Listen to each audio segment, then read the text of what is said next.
வணக்கம்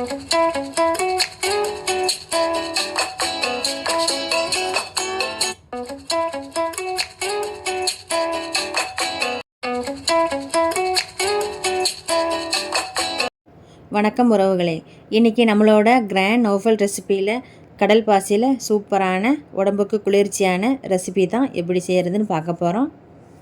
30 கிராம் கடல் பாசி எடுத்திருக்கேன். 2 பிரித்து கட் பண்ணிக்கலாம்.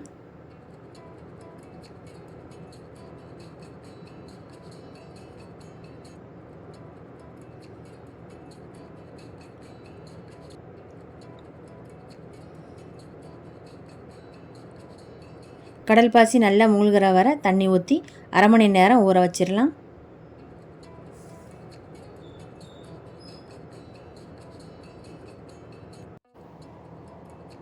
அரை மணி நேரம் ஊற வச்சதுக்கப்புறம் தண்ணியை வடிகட்டி எடுத்துக்கலாம். 1 லிட்டர் தண்ணி ஊற்றி வேக வைக்கலாம்.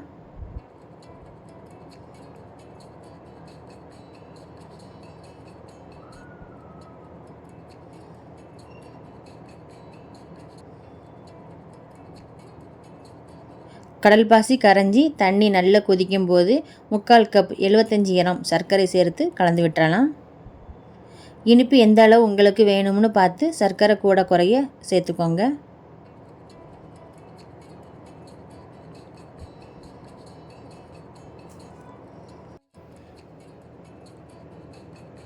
கடல் பாசி நல்லா கரைஞ்சிருச்சு. பாக்ஸில் 3 பிரித்து ஊற்றிக்கலாம்.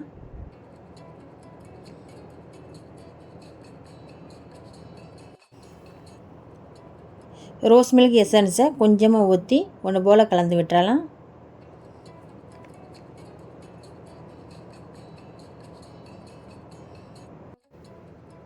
பிஸ்தா ஏலக்காய் மிக்சிங் எசன்ஸை சேர்த்து கலந்து விட்டுறலாம்.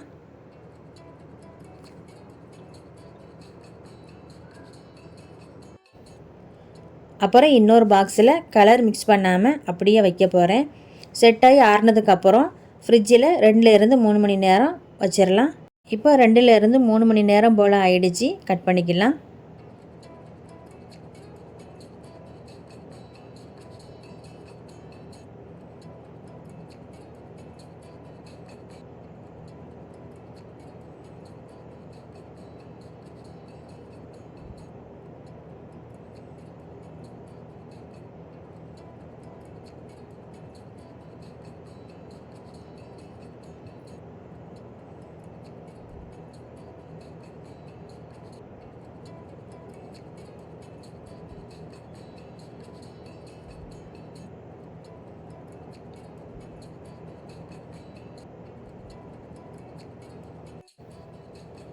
இப்போ எல்லா கலரையும் கட் பண்ணியாச்சு. மீதமுள்ள கடல் பாசியை சேர்த்துடலாம். 400 மில்லி தண்ணி ஊற்றி கடல் பாசியை வேக வச்சிடலாம்.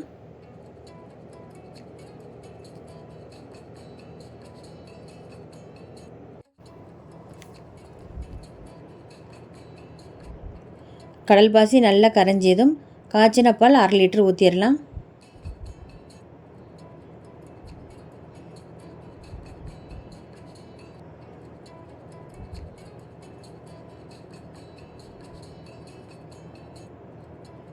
பால் நல்லா கொதித்ததும் 100 கிராம் சர்க்கரை சேர்த்து கலந்து விட்டுறலாம். 5லேருந்து 7 நிமிஷம் வரை தீயை குறைவாக வச்சு பாலை கொதிக்க விட்டுறலாம். பால் பொங்கி வடிஞ்சிடாமல் கரண்டியில் கலந்துக்கிட்டே இருங்க.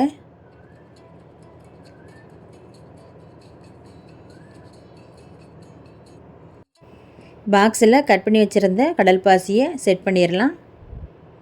வடிகட்டி பாலை ஊற்றிடலாம்.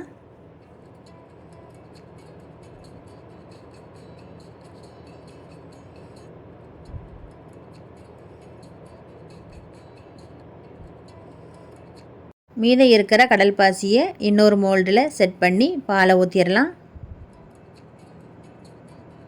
மீதமுள்ள பாலை இன்னொரு பாக்ஸில் ஊற்றிடலாம்.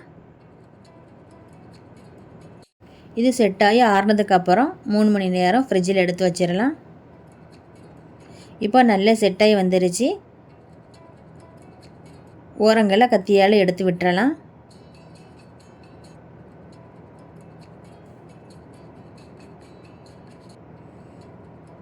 தட்டில் கவுத்தி போட்டு எடுத்துடலாம்.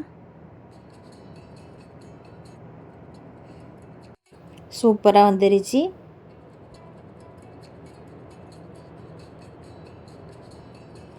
இதே மாதிரி எல்லாத்தையும் ஓரங்களை கத்தியால் எடுத்து விட்டு எடுத்துடலாம்.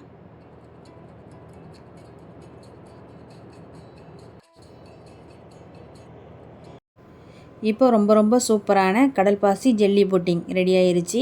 இதே மாதிரி நீங்களும் செஞ்சு பாருங்கள். இந்த வீடியோ உங்களுக்கு பிடிச்சிருந்தா லைக் பண்ணுங்கள், ஷேர் பண்ணுங்கள். நம்மளோட கிராண்ட் நோஃபல் ரெசிபிக்கு சப்ஸ்கிரைப் பண்ணுங்கள். நன்றி.